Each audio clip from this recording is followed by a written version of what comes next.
Hello नमस्कार दोस्तों। अमृतुल classes में आप सभी का स्वागत है। UP TGT PGT GS practice set number 6 में स्वागत है आपका। आपकी सफलता की तैयारी में 30 महत्वपूर्ण जीएस के प्रश्न जिसमें आप भी अभ्यास करें, स्वयं को जांचें और अपने अंदर निखार लाएं। चैनल को सब्सक्राइब करें और तैयारी से जुड़े रहें, क्योंकि हमारी टैगलाइन है मिलकर करेंगे सफलता की तैयारी। चलिए तो बिना किसी देरी के हम लोग शुरू करते हैं अपना पहला प्रश्न आज का। और इम्पोर्टेंट प्रश्नों की श्रृंखला है, तो आप दो काम करेंगे। एक तो मोबाइल को आप हॉरिजेंटल वे में करेंगे इस तरह, और दूसरा कॉपी और पेन ले करके ही इस वीडियो को देखें ताकि फैक्ट कोई भी छूटे ना। चलिए, ऋग्वेद के 10वें सॉरी ऋग्वेद के दशराग युद्ध में एक युद्ध आता है ऋग्वेद में। इसका नाम है दशराग युद्ध। का उल्लेख किस नदी के तट पर लड़ा गया था? तो इसमें भरत और सुदास जनों के बीच, 10 जनों के बीच, सॉरी, भरत एक कबीला है। एक कबीले का नाम है भरत, और दूसरे कबीले में 10 कबीले थे, यानी 10 जन थे। ठीक है, आप जानते हैं उस समय जो इकाई थी कैसे चलती थी। कुल, ग्राम, विस, जन। ए- जो जन इकाई है, इसी की तरह 10 जन एक तरफ थे और दूसरी तरफ था भरत जन। और इसका राजा कौन था? सुदास। कौन है इसका राजा? सुदास। इस युद्ध में विजयी कौन हुआ था? यही सुदास ही विजयी हुए थे 10 जनों को हरा के। और यह युद्ध किस नदी के तट पर लड़ा गया था? तो परशुनी रवि नदी के तट पर लड़ा गया था। जिसे पूछे कि ऋग्वेद में किस मंडल में इस दशरागी युद्ध का वर्णन मिलता है, तो 7वां मंडल।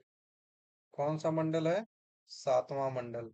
गंगा का उल्लेख कितनी बार ऋग्वेद में? एक बार। सरस्वती की विशेषता क्या है? कि ऋग्वैदिक काल की सबसे पवित्र नदी है। सिंधु की विशेषता क्या है? सर्वाधिक उल्लेख ऋग्वेद में इसी का हुआ है।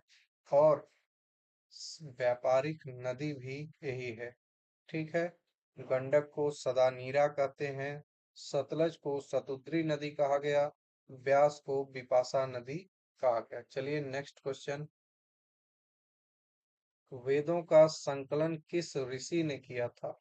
जो 4 वेद लिखे गए, कितने वेद? जो 4 वेद लिखे गए कौन कौन से? तो ऋग्वेद, यजुर्वेद, सामवेद, अथर्ववेद। ऋग्वेद, यजुर्वेद, सामवेद, अथर्ववेद। इनका संकलन किस ऋषि ने किया? क्योंकि ये सभी वेद क्या हैं? अपौरुषेय थे। अपौरुषेय अर्थात इन्हें किसी पुरुष ने नहीं रचा था, बल्कि यह अपौरुषेय थे। अर्थात देवताओं के द्वारा रचित वेदों को क्या कहा गया? अपौरुषेय। और इनका संकलन किस ऋषि ने किया? तो किसने किया भाई? वेद व्यास ने। इनका पूरा नाम कभी कभी एग्जाम में दे देता है, कृष्ण द्वैपायन, द्वैपायन वेद व्यास। चल, ऋग्वेद के जो पुरोहित हैं या इनके पढ़ने वालों को क्या कहा जाता है? होत्री।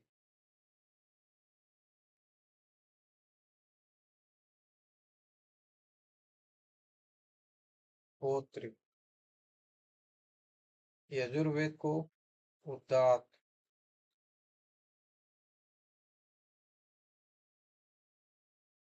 1 मिनट। अध्वर्य। अधर्य। सामवेद को उद्गाता। उद्गाता। और अथर्ववेद के पुरोहित को क्या कहा गया? ब्रह्मा। तो ऋग्वेद को होत्री, यजुर्वेद को अधर्य, सामवेद को उद्गाता और अथर्ववेद को ब्रह्मा। चलिए, बुद्ध के बचपन का नाम क्या था? बुद्ध के बचपन का नाम क्या है? बुद्ध का जन्म कब हुआ? 563, ईसा पूर्व में हुआ। ठीक है, इनके पिता का नाम आप जानते ही हैं। कौन है इनके पिता? शुद्धोधन। माता कौन है इनकी? महामाया। मौसी कौन है? प्रजापति गौतमी। इनके बचपन का नाम क्या है? सिद्धार्थ। इनके बचपन का नाम है सिद्धार्थ। एक ट्रिक याद रख लीजिएगा लोग, आप लोग। अब सत्र अब सत्र शुरू माया। अब सत्र शुरू माया। अ से अश्वसेन। अश्वसेन। व से वामा। स से सिद्धार्थ। सिद्धार्थ। त्र से क्या होगा? त्रिशला। त से त्रिशला। इस स से क्या हो जाएगा भाई? शुद्धोधन।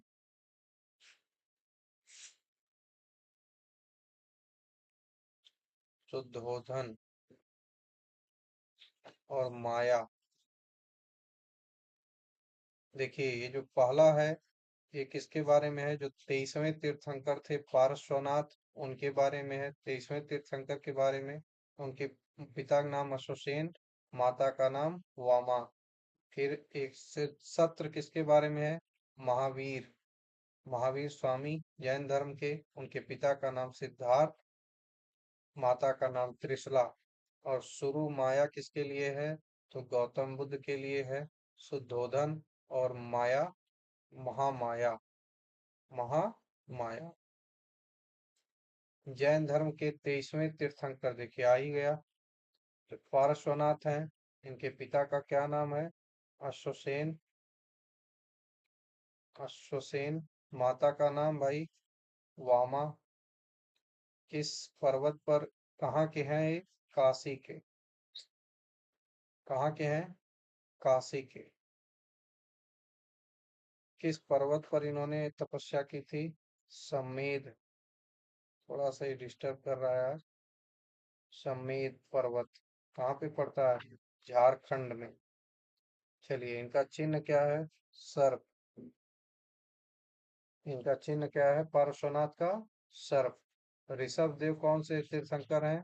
पहले तीर्थंकर। इनका चिन्ह क्या है? इनका चिन्ह क्या है भाई ऋषभ देव का? तो वृषभ हो जाएगा। चलिए नेक्स्ट पे चलते हैं। अशोक के अभिलेखों को सर्वप्रथम किसने पढ़ा था? तो सही जवाब हो जाएगा जेम्स प्रिंसेप ने 1837 में पढ़ा था। किसको पढ़ा था? तो ब्राह्मी लिपि को पढ़ा था। किस किस अभिलेख को पढ़ा था इसने? तो दिल्ली टोपरा अभिलेख को। दिल्ली टोपरा अभिलेख को पढ़ा था। अभिलेखों को खोजा किसने था? तो टी फैंथलर। टी फैंथलर ने खोजा था। भारतीय पुरातत्व का जनक किसे कहा जाता है? अलेक्जेंडर कनिंघम को। भारतीय पुरातत्व का जनक अलेक्जेंडर कनिंघम को। जॉन मार्शल के नेतृत्व में क्या हुआ था? हड़प्पा मोहनजोदड़ो जैसी साइट का उत्खनन कराया गया था और ये भारतीय पुरातत्व के महानिदेशक भी रहे थे। अभिज्ञान शाकुंतलम के रचयिता कौन है? बताइए। इसका सही जवाब हो जाएगा कालिदास। विक्रमोर्वशीयम, अभिज्ञान शाकुंतलम, मेघदूतम, सब किसकी रचना है? कालिदास की, है ना। चलिए इनके बारे में और जान लीजिए। जैसे बाणभट्ट हैं, कौन सी रचना किए हैं? हर्षचरित। हर्षचरित और कादम्बरी। हर्षचरित और कादम्बरी। भवभूत की रचना कौन कौन सी है? मालती माधव। मालती माधव। और एक रचना इनकी है उत्तर रामचरित। उत्तर रामचरित। दंडी की कौन सी रचना है? काव्यादर्श। काव्यादर्श। 10 कुमार चरित। 10 कुमार चरित। चलिए नेक्स्ट पे चलते हैं। अलाउद्दीन खिलजी के बाजार सुधारों का मुख्य उद्देश्य क्या था? तो सेना को कम लागत पर बनाए रखना इसका मुख्य उद्देश्य था। और इसने दो प्रकार के कर लगाए थे, इसको भी पूछता है एग्जाम में, भरी कर और चरी कर। भरी कर और चरी कर। इसने एक उपाधि धारण की थी, सिकंदर ए शानी। सिकंदर ए सानी। इसे द्वितीय सिकंदर भी कहा जाता है। बाबर ने अपनी आत्मकथा किस भाषा में लिखी थी? तो बाबर ने अपनी आत्मकथा तुर्की में लिखी थी। और इसका फारसी अनुवाद किसने किया था? अब्दुल रहीम खाने खाना। ठीक है। अब्दुल रहीम खाने खाना ने उसका फारसी में अनुवाद किया था। एक प्रश्न पूछता है कि मुगलों की राजकीय भाषा क्या थी? बहुत बार एक प्रश्न पूछता है कि मुगलों की राजकीय भाषा क्या थी? तो फारसी इसका सही जवाब हो जाएगा। प्लासी का युद्ध कब हुआ था? तो प शब्द आता है ना, प से प्लासी और प से पहले, अर्थात सबसे पहले प्लासी, उसके बाद बक्सर। प्लासी कब हुआ? 1757। प्लासी कब हुआ? 1757 में 23 जून को। 23 जून 1757 को प्लासी का युद्ध। बंगाल के नवाब हैं सिराजुद्दौला। बंगाल के नवाब हैं सिराजुद्दौला। और किसके बीच? Robert Clive. Robert Clive. 1757 का युद्ध सिराजुद्दौला और रॉबर्ट क्लाइव के बीच हुआ था। बक्सर का युद्ध हुआ 1764 में। किसके बीच? इसमें एक तरफ अंग्रेज थे, एक तरफ अंग्रेज हेक्टर मुनरो था, दूसरी तरफ कौन है? मीर कासिम। मीर कासिम। अवध का नवाब है सुजाउद्दौला। अवध का नवाब है सुजाउद्दौला। और दिल्ली का शाह आलम। दिल्ली का शासक कौन है? शाह आलम तृतीय। शाह आलम द्वितीय। तो तीन लोग हैं, मीर कासिम, सुजाउद्दौला अवध के और शाह आलम दिल्ली के। ठीक है। 1765 में इलाहाबाद की संधि हुई थी। कहाँ की? इलाहाबाद की संधि पूछता है। इसी 64 के युद्ध के बाद कौन सी संधि हुई? इलाहाबाद की संधि। असहयोग आंदोलन किस वर्ष प्रारंभ हुआ? तो आप जानते हैं कि 13 अप्रैल 1919 को जलियांवाला बाग हत्याकांड हुआ। और उसी के विरोध में और बहुत सारी घटनाएं थी। 1 अगस्त 1920 को 1 अगस्त 1920 को गांधी ने जलियांवाला बाग के विरोध में असहयोग आंदोलन शुरू किया था। और पूछता है कि 1 अगस्त को किसकी मृत्यु हुई थी? किसकी हुई थी? बाल गंगाधर तिलक की। इसी दिन इनकी स्वाभाविक मृत्यु हो गई। और 1922 में 5 फरवरी 1922 को गोरखपुर में चौरी चौरा कांड हो गया था। चौरी चौरा कांड हो गया था। और उसी के बाद इस आंदोलन को स्थगित कर दिया गया 1 हफ्ते बाद, अर्थात 12 फरवरी को। पूछता है कि कितने दिनों बाद? तो 1 हफ्ते बाद 12 फरवरी को असहयोग आंदोलन को स्थगित कर दिया गया। भारतीय संविधान का अनुच्छेद 21 किससे संबंधित है? तो यह संबंधित है जीवन एवं व्यक्तिगत स्वतंत्रता के अधिकार से। किससे? जीवन एवं व्यक्तिगत स्वतंत्रता के अधिकार से संबंधित है। समानता का अधिकार क्या है? तो ये अनुच्छेद 14 से लेकर के 18 तक है समानता का अधिकार। शिक्षा का अधिकार 21A में है। धार्मिक स्वतंत्रता किसमें है? तो 25 से लेकर के 28 तक है धार्मिक स्वतंत्रता का अधिकार। राज्य के नीति निर्देशक तत्व संविधान के किस भाग में से डीपीएसपी भी कहा जाता है? कहाँ से लिया गया है संविधान में? आयरलैंड में। आयरलैंड के संविधान से लिया गया है।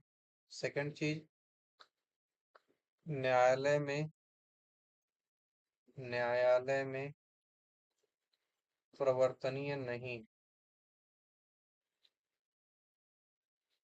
थोड़ी सी पेन आज दिक्कत कर रही है, एडजस्ट करिएगा।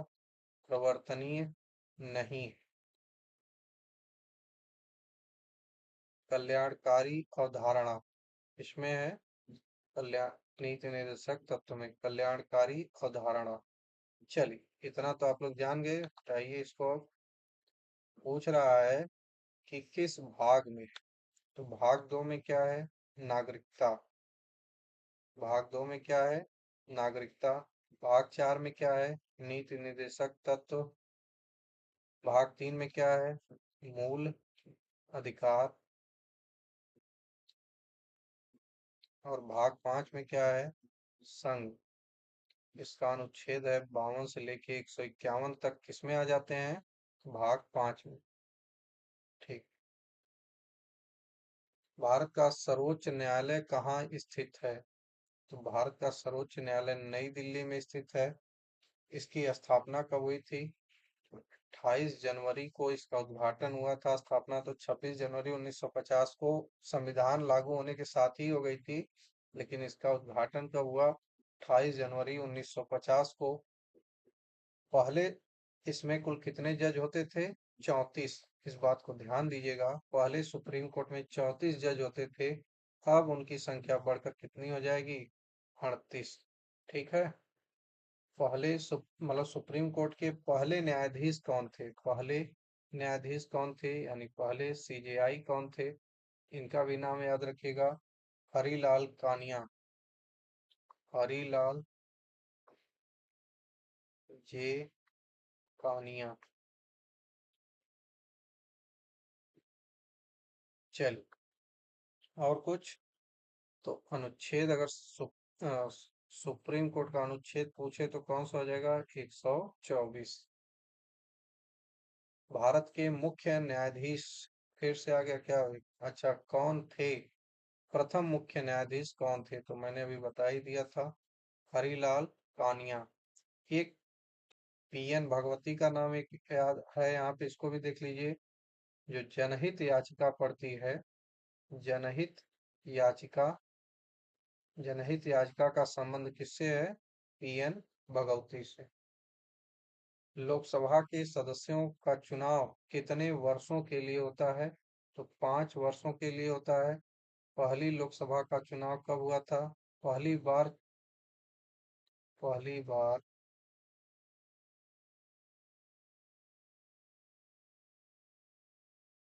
पहली बार लोकसभा कब चुनाव हुआ था? 1951 और 1952। ठीक, 1951 में शुरू हुआ, 1952 में रिजल्ट आ गया। भारत में गरीबी रेखा का अनुमान लगाने वाली संस्था कौन सी है? चलिए बताइए। आरबीआई, सेबी, नीति आयोग, चुनाव आयोग, इसमें से कौन सा सही जवाब हो जाएगा? बताएंगे। 16 नंबर प्रश्न का सही जवाब कौन सा हो जाएगा?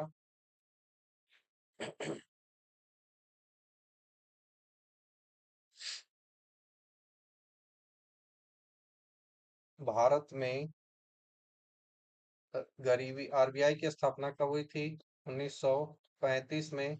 यंग हिल्टन यंग हिल्टन समिति की अनुशंसा पर इसकी स्थापना हुई थी। ओके। सेबी की स्थापना कब हुई? 1988 में। नीति आयोग 1 जनवरी 2015। चुनाव आयोग से कोई मतलब है नहीं, आर्टिकल लिख लीजिए 324। इसका भाग पूछता है, इसको याद रखिएगा। भाग 15 हमारा सही जवाब हो जाएगा, नीति आयोग। भारत में सर्वाधिक गेहूं उत्पादन करने वाला राज्य कौन सा है? तो सही जवाब हो जाएगा उत्तर प्रदेश। प्रति हेक्टेयर पूछेगा तो पंजाब है, लेकिन सर्वाधिक गेहूं उत्पादन कौन करता है? तो उत्तर प्रदेश। चाय का कौन करता है? असम। कॉफी का आज इसको पता नहीं क्या हो गया है, कुछ समझ में नहीं आ रहा।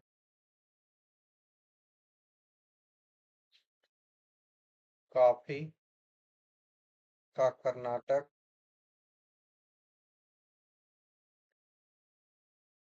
अंडा का, एग का, आंध्र प्रदेश, चल, कपास का, महाराष्ट्र। कौन करता है कपास का? महाराष्ट्र। काली मिट्टी मुख्यतः किस फसल के लिए प्रसिद्ध है? तो कपास के लिए। किसके लिए फेमस है? कपास के लिए। और कपास होता कहाँ है सर्वाधिक? महाराष्ट्र में। जूट कहाँ होता है? पश्चिम बंगाल में। गन्ना कहाँ होता है? यूपी में। चाय कहाँ होती है? असम में।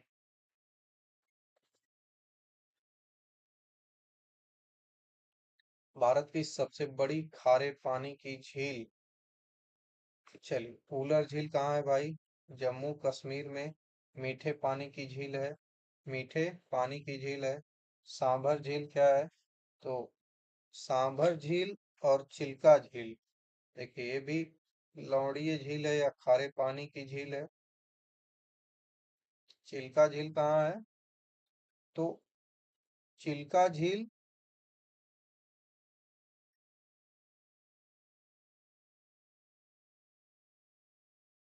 इस समुद्र से लगी हुई है। समुद्र से लगी हुई है। सबसे बड़ी तटीय झील। भारत में स्थित सबसे बड़ी तटीय झील है। सबसे बड़ी तटीय झील है। और सांभर झील जो है, ये राजस्थान में है। ये भी खारे पानी की झील है। ये भी खारे पानी की झील है, लेकिन समुद्र से नहीं लगती है। तो हमारा सही जवाब क्या हो जाएगा? बी। भारत की सबसे बड़ी खारे पानी की झील यदि पूछे, क्या हो जाएगा? बताएंगे? सांभर झील। नाथुला दर्रा भारत को किस देश से जोड़ता है? नाथुला दर्रा भारत को किस देश से जोड़ता है? तो सही जवाब हो जाएगा चीन। प्रश्न उठता है कि नाथुला दर्रा कहाँ है? तो सिक्किम, जो कि जैविक खेती करता है, उसके ऊपर हमें नाज है। सिक्किम जैविक खेती करता है और हमें उसके ऊपर क्या है? नाज है। नाज। तो नाथुला और जेलेपला। नाथुला और जेलेपला। तो दो दर्रे हैं। चीन की जगह तिब्बत भी दे सकता है। फिलहाल तिब्बत चीन के ही कब्जे में है। तो चीन या तिब्बत कुछ भी हो सकता है। तो सिक्किम के ऊपर हमें क्या है? नाज है। नाथुला और जेलेपला दर्रा किस राज्य में है? सिक्किम राज्य। मानव शरीर की सबसे छोटी हड्डी कौन सी है? स्टेपीज या स्टेप्स। सबसे बड़ी हड्डी कौन सी है? फीमर। हमारा सही जवाब हो जाएगा बी। सबसे बड़ी हड्डी पूछे तो जांघ में पाई जाने वाली हड्डी फीमर। टीबिया और फेबुला, ये दोनों पैरों में पाई जाती हैं, घुटने के नीचे पाई जाती। रक्तचाप मापने वाले यंत्र को क्या कहते हैं? तो उसको बोलते हैं स्फेग्नोमैनोमीटर। क्या बोलते हैं? स्फेग्नोमैनोमीटर। वायु दाब मापने के लिए किसका प्रयोग करते हैं? वायु दाब मापने के लिए किसका प्रयोग करते हैं? बैरोमीटर का। तापमान, शरीर का तापमान मापने के लिए डॉक्टर क्या यूज करते हैं? तापमान। क्या यूज करते हैं? तो थर्मामीटर। आर्द्रता मापने के लिए किसका प्रयोग किया जाता है? हाइड्रोमीटर का। प्रकाश संश्लेषण के लिए आवश्यक गैस कौन सी है? प्रकाश संश्लेषण के लिए आवश्यक गैस कौन सी है? 23rd का सही जवाब हो जाएगा कार्बन डाई ऑक्साइड। ठीक है। कैसे बनता है? कैसे बनता है? तो लिखेंगे 6CO2 प्लस 6H2O। और यहाँ पे क्या रहेगा? क्लोरोफिल। प्रकाश के रूप क्लोरोफिल रहेगा। और धातु कौन सी रहती है प्रकाश संश्लेषण की क्रिया में? मैग्नीशियम। ठीक है। इससे बनता क्या है? तो ग्लूकोज बनेगा। C6H12O6। ग्लूकोज का फार्मूला क्या होता है? C6H12O6। और क्या निकलता है? O2। पौधे हमें क्या देते हैं? ऑक्सीजन देते हैं। तो मुख्य गैस कौन सी है? Carbon dioxide. धातु कौन सी हो जाएगी? मैग्नीशियम। क्लोरोफिल की उपस्थिति में बनता क्या है? ग्लूकोज और ऑक्सीजन। सोने का रासायनिक सूत्र क्या है? तो AU हो जाता है सोने का रासायनिक सूत्र। इसका हो जाएगा चांदी का रासायनिक सूत्र हो जाएगा, लोहे का हो जाएगा लोहा, कापर। विद्युत शक्ति की SI इकाई क्या है? तो जूल किसका हो जाएगा? ये हो जाएगा ऊर्जा या कार्य की। वाट किसकी हो जाएगी? विद्युत शक्ति की। विद्युत शक्ति। न्यूटन किसका हो जाएगा भाई? बल का हो जाएगा। वोल्ट किसका हो जाएगा? विद्युत विभवांतर हो जाएगा। किसका? विद्युत विभवांतर का। हमारा सही जवाब हो जाएगा सी, 25वें का सी। कंप्यूटर में BIOS बायोस का मुख्य कार्य क्या है? इसका फुल फॉर्म पूछता है ज्यादा एग्जाम में। Basic input output system. इसका कार्य है कंप्यूटर के चालू होने पर हार्डवेयर की प्रारंभिक जांच और ऑपरेटिंग सिस्टम शुरू करने में यह मदद करता है। कंप्यूटर को प्रारंभ करने में क्या करता है? मदद करता है। भारत में डिजिटल पहचान संख्या किसे कहते हैं? तो आधार कार्ड में डिजिटल पहचान संख्या होती है। 12 अंकों का आधार कार्ड का नंबर होता है। पैन क्या है? Personal account number. Personal account number इसका फुल फॉर्म होता है। इसका automated trailer machine. Automated trailer machine हो जाएगा। Automated trailer machine. चलिए, बैंक से संबंधित है IFSC कोड। आगे बढ़ते हैं। AI में चैट बॉट का मुख्य उपयोग क्या है? आप देखेंगे इस समय आप देखेंगे कहीं भी किसी भी वेबसाइट पर जाएंगे वहां पे आपको चैट बॉट मिल ही जाता है। उसका मतलब होता है स्वचालित बातचीत करना। वो आपसे बातचीत करेगा। नेक्स्ट है कि ईमेल में CC का अर्थ क्या होता है? तो इसको बोलते हैं कार्बन कॉपी। Carbon copy. और BCC आ जाए तो ब्लाइंड कार्बन कॉपी। या BCC का फुल फॉर्म क्या हो जाएगा? ब्लाइंड कार्बन कॉपी होगा या ब्लैंक? चलिए बताइए भाई, BCC का फुल फॉर्म क्या हो जाएगा? बताएंगे? थोड़ा सा मुझे थोड़ा सा डाउट है तो आप बता दीजिए मुझे। BCC का full form blind carbon copy. चलिए लिख लीजिएगा आप लोग, ब्लाइंड कार्बन कॉपी। निम्न में से कौन सा सर्च इंजन है? निम्न में से कौन सा सर्च इंजन है? तो सही जवाब क्या हो जाएगा सर्च इंजन का? बताएंगे। लास्ट क्वेश्चन है। गूगल एक क्या है? Search engine.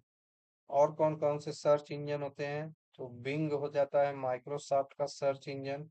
याहू है search engine. Yahoo search engine है। ठीक है ना? प्रमुख ब्राउजर यदि पूछे, ब्राउजर, तो ब्राउजर कौन कौन से हो जाएंगे? जैसे क्रोम हो जाता है, फायरफॉक्स हो जाता है, मोजिला फायरफॉक्स, क्रोम, माइक्रोसॉफ्ट का एज होता है EDGE। ये सब क्या है? सर्च इंजन है। चलिए भाई, बहुत बहुत धन्यवाद आप लोगों का। और वीडियो को थोड़ा शेयर करते रहिए और क्या सुधार इसमें किया जा सके वो भी बताइए। जहां लगे कि आपको डाउट है उसको भी बताइए। धन्यवाद। मिलते हैं 7वें पार्ट में कल। तब तक के लिए जय हिंद, वंदे